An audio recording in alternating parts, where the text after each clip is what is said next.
Died 50 years ago today. What isn't as well known is that the British authors Aldous Huxley and C.S. Lewis also died on the 22nd of November 1963. They were established and influential writers at the time of their deaths, and their passing might have been much more newsworthy were it not for the Kennedy assassination. But neither found a place on the following day's front pages.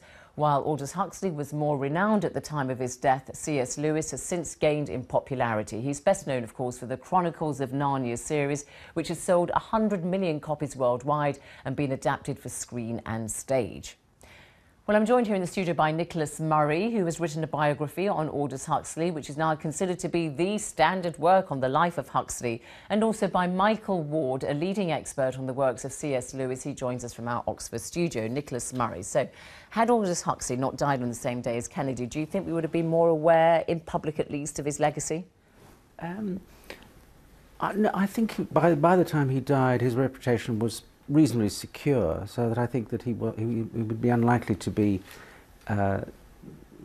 permanently devalued by having been wiped off the headlines just on one day, and I think his reputation continued to flourish. OK, and let me ask you the same question, Michael Ward. What do you think? I think that Lewis himself expected his reputation to go into a nosedive after his death in any case. So being obscured or overshadowed by Kennedy's assassination would have, to him, made no difference. As it happens, he predicted completely wrongly, and his reputation has only risen since his death. OK, let me just ask you, Nicholas Murray. I mean, did Aldous Huxley have anything to say about JFK when he was president? I can only think of one fleeting reference where he, quite late in the day, he felt that he wanted to believe, I think, wanted to hope that perhaps Kennedy was the Great White Hope, but he was already fairly disillusioned about world politics by that stage, and I don't think he was expecting very much.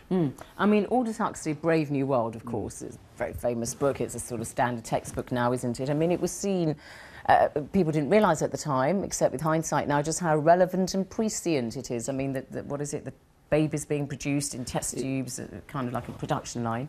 Yes, I think it is extremely pertinent and remains so. It's interesting to contrast it with another very famous and powerful modern dystopia, George Orwell's 1984. And they had an exchange of correspondence in which Huxley said he enjoyed reading in 1984, but he felt that his book was better prophecy. And I think that tends to be my view, because I think Huxley predicted more accurately the kind of world we live in now, where there is a kind of tyranny of soft power, as it's sometimes called, rather than the jackboot on the face. And he was writing about a kind of mass consumer society where we were all treated like objects on a production line. Sure. And Michael, C.S. Lewis, I mean, he also wrote science fiction books, didn't he, of sorts, but they were much more richly imagined works than Aldous Huxley's, wouldn't you say? Yes, Lewis wrote a trilogy of interplanetary adventures, and the third of those books, That Hideous Strength, is also rather dystopian and prophetic. And I think George Orwell actually read it. I'm not sure about Huxley, but yes, Lewis was quite prophetic, both in that book and in his more philosophical work, The Abolition of Man. But of course, it's for the Narnia books that he's now best known. I think I would agree with that. I think a book like Out of the Silent Planet is much more, as you say, richly imagined. And indeed, written by C.S. Lewis, a science yes, fiction and so book. is Orwell's 1984. I think as a work of fiction, it's superior to Brave New World, which has its slapstick elements. But if we're talking purely about the ideas contained in it, then I think Brave New World is more interesting. I mean, Aldous Huxley very much used the novel, didn't he, as a kind of means of getting his ideas and almost his ideologies over. Yes, I mean, he famously said he didn't really think he was a novelist. He was an essayist, a man of ideas. And C.S. Lewis, Michael, what would you say? I mean, he was a Christian, wasn't he? I mean, quite a committed believer.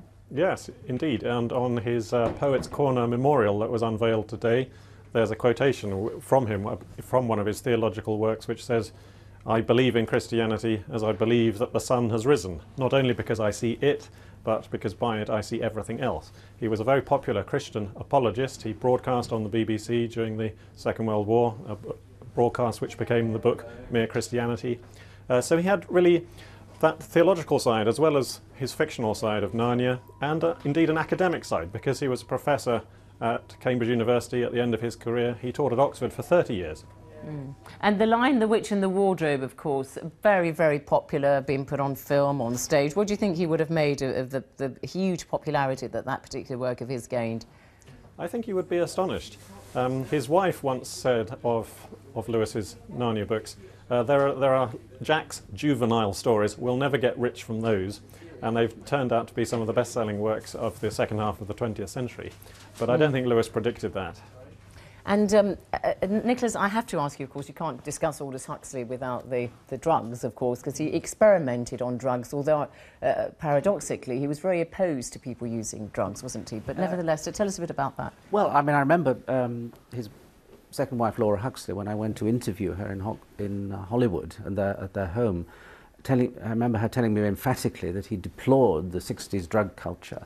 For him, it was a very precise experiment. It was part of a lifelong seeking to explore the limits of the mind, and he wanted to use it as a kind of shortcut to the kind of mystical experiences that the great visionaries like William Blake had.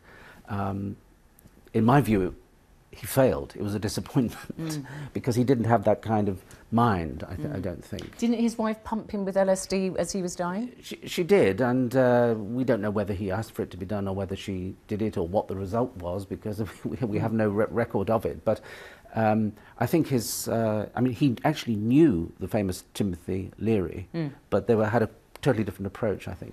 All right, and Michael Ward, to you very quickly. Do you know what C.S. Lewis might have made of JFK? No, he never talked about Kennedy. He wasn't very interested in politics. He once or twice refers to Huxley, but he wasn't very keen on modern literature either. He was more interested in medieval literature. That was his speciality as an academic. All right, Michael Ward in Oxford and Nicholas Murray here in the studio. Gentlemen, thank you both very much indeed for discussing Aldous Huxley and C.S. Lewis with us. A reminder now of our